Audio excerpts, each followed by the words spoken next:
Hello class and welcome back to Holber Helps. Today we are going to be talking about how to make math notes. Since, all of this studying, it can be useful, but if you don't have helpful notes, then you might still not have a good time on the test. And if you aren't taking effective notes, then they're basically useless, right? So today I'm going to show you guys how to take those notes. But before we get started, I'd like to start off with a caveat, and that being you should take this idea and you should change it to whatever works best for you. This is what worked well for me in high school, and I continued it through college, and it worked really well for me. Now, you can take these ideas, but you should change them to whatever works best for you. If you like to color code things, or if you need more examples, whatever, make sure you change that. Okay, with that being said, let's get started. So, first off, you're going to want to turn to a blank page in your notebook. I like to always start on just completely blank page. New topic, new page. And the first thing you are going to want, very first thing is you are going to want a large title. And you want to make sure that it is written large. That way when you are skimming through your notebook looking for your notes, it's obvious, right? You can notice it just at a glance. Okay, after I write my large title, there's a couple of things that you can do. First off, I might consider writing a note for what you use it for. So addition, used to add two things together. Now, things together, goodness. So there is a time to really make sure that you have a description with your title. If it only has one real use, it's like a formula or something, make sure you have a title explaining when and where you use it. Okay, but moving on from that, the first thing you should start with is vocab. I like to make a little section for vocab. The reason why is it lets you get comfortable with the math vocab. That way, when a test comes around, you either have something to reference if you're allowed your notebook, or hopefully, as you're studying your notes, the vocab will kind of get stuck in your brain because you see it so much. So let's see, over here, we'll write sum as our first vocab word. And what does it mean to take the sum of something? It's basically just addition. It just means to add two things together. So there might be a vocab word that you didn't know before. To take the sum of something is to add them together. We're going to add a couple more things to the vocab as we continue on, but make sure you set a section aside for it. And I like to draw this line so that I don't accidentally write my math notes into where my vocab section is. Okay, when I'm taking my math notes, I prefer to have at least 3 examples, at least.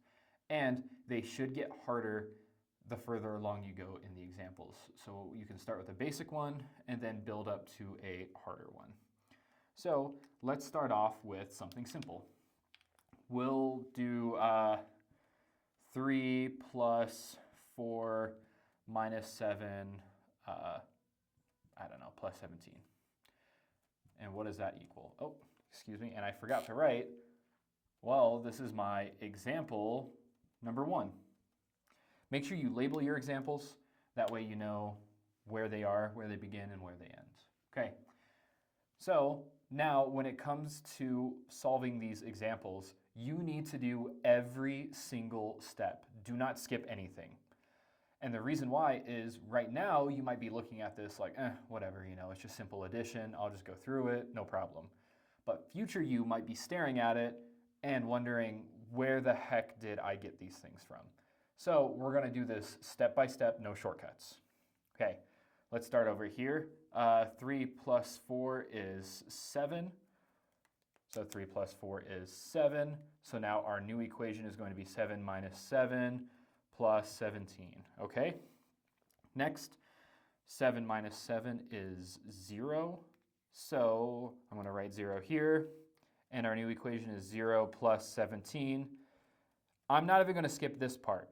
0 plus 17 is 17, so that is my final answer, 17. And I'm going to circle that. when you are writing your notes, once again, I cannot emphasize this enough, show all of your work. You don't want to be looking back wondering where you got 7 from and the entire time you were just adding. And circle your answers. It'll make things easier for you. Okay, with the first example done, let's move on to our next one. Let's go to example 2. So I'm going to come up here, example 2. And if you'd like to, if you're a messier writer, like I'll be honest, I tend to be, you can section off your note. That way you're like, okay, over there is example 1, here's example 2. You can look at it easier. Okay, and for example 2, we're going to step it up a notch. We're going to do 2/3 plus, let's do 3/4. Now notice that we're adding some other things into our lesson. It's all about addition, but isn't this adding as well? Sure, we have some crazier things involved like fractions, but at the end of the day, it is still addition. Okay, so we're going to add these 2 fractions together. Now, we can't add them how they are because they don't have the same bases, so I need to change these bases to be the same number. And I'm going to first off find their least common multiple, their LCM, and the LCM of 3 and 4 is 12. Now, LCM, come over here, well, what do you know? There is another vocab for us, another vocab word. And I can say it's least common multiple. And you should just come over here and add to the vocab list as they pop up. You hear a word, raise your hand. I don't know what that means. Write it in your vocab. Okay, so our least common multiple is 12. So I need to get this bottom number here, 3, to equal 12. So I'm going to take 3 and I'm going to multiply it by 4. So 3 times 4 is 12. That's good. Since I multiplied the bottom by 12, I also have to multiply the top by 12. Or excuse me, by 4. So 2 times 4 is 8. So I have 8 over 12. Okay, come over here. And once again, I need this 4 to become 12. So we're going to bring this over here. And how I get from 4 to 12 is I'm going to do 4 times 3. And so on the bottom here, I get 12. Since I multiplied the bottom by 3, I need to multiply the top by 3 as well. So I'm going to do that. 3 times 3 is 9. Okay, and I'm going to rewrite my new problem down here. Okay, now we need to pause for a moment.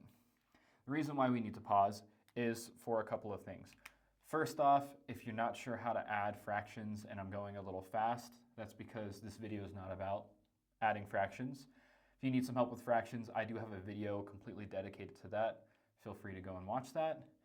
Otherwise, we need to stop here because whenever you're doing something a little bit extra to get to your final answer, you should write yourself a note. So here, I'm trying to multiply to find like bases, like terms on the base. So I'm going to write myself a note. Multiply to get same base. And then I might even write some more. Be like, I'm going to write an arrow right here, bam, and say, don't forget to multiply to top as well. And here's why that is so important. It's an extra step, right? We kind of went away from adding to do something else, and then we're coming back to adding. Anytime there is a step that you are worried you will forget, write yourself a note. It'll save you so much headache, it'll save you so much time on your test. Because without these notes, you might be staring at just all of this. And you're like, okay, that's nice. What does it mean? What was I doing? Well, if you're not going to remember, write something to ensure you do. A couple small notes along the way will save you just seriously so much time, so much headache.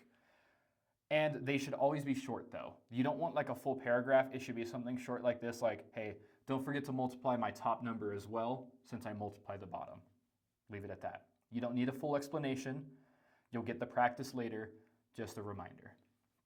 All right, once again, skipping no steps. So I'm going to show my work here. And I am going to remind myself that I add just straight across. So 8 plus 9, that is equal to 17.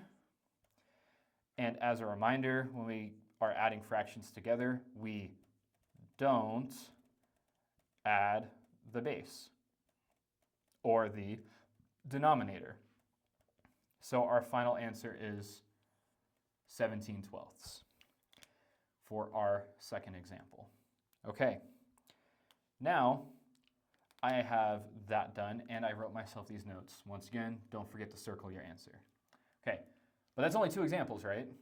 So I'm going to go over one more example. I'm kind of running out of board space here, so I'm going to erase this first example and we'll do our last example on this one. Okay class, so I erased that first example and here is our last example I'm going to write for this one. And this one's even a little bit crazier, right? We got a square root over here, which is a bit strange, right? It's about, apparently this topic was addition and over here I got a square root, but whatever, right? Sometimes we mix up things in math and things get more complicated along the way. So we're going to go ahead and solve this one going through all of the steps we've been learning. Okay, first things first. I'm going to take the square root of this 9. So make sure that I show all of my work. And I get 3 plus 27 minus square root of 9 is 3 minus 3. Okay? Now I'm going to write myself a little note here and I'm going to say follow PEMDAS. And if you are going to forget what PEMDAS is, maybe you could come over here and add that to your vocabulary. PEMDAS. And this is your order of operations. You could explain it better if you needed to in your notes. We're going to leave it there for now. Okay, now let's continue solving this. 3 plus 27, that's 30. Bring down this 3. And then we're going to do 30 minus 3, which is 27. And that is our final answer. All right. So that was our third example. And I, once again, usually stop at around 3 examples. If it is a bit of a more complicated topic, I might show more. If there's some special cases, I might make examples surrounding just those special cases. But before I close off this lesson, a couple of things to remember. First off, take this idea of how to take notes and make it your own. Second, I would actually leave the next page after you're done taking notes on this blank. And the reason why is, what if later in the lessons you come back to addition and you're going to learn more about it? And you're like, man, now I have to have 2 separate notes on addition. Well, thankfully you left that other page blank. And so you can go back and kind of add on to it. One last thing I would like to say before I let you guys go for today is that this is more for a notebook style notes. If you're only allowed something like a postcard, this still works, but you need to pick and choose. Maybe choose like 2 or 3 formulas that you really struggle with and you're not very good at applying, and do this method in small writing on the back. And then on the front of it, you can just like list out your formulas or something like that. But be strategic and be smart with how you take notes. And even if you have a note card, maybe title things. That way you know what they're used for. All right, class. So that's the lesson for today. I hope that this was helpful and that you'll be able to apply it. And with that being said, I'll see you guys in the next lesson. Thank you.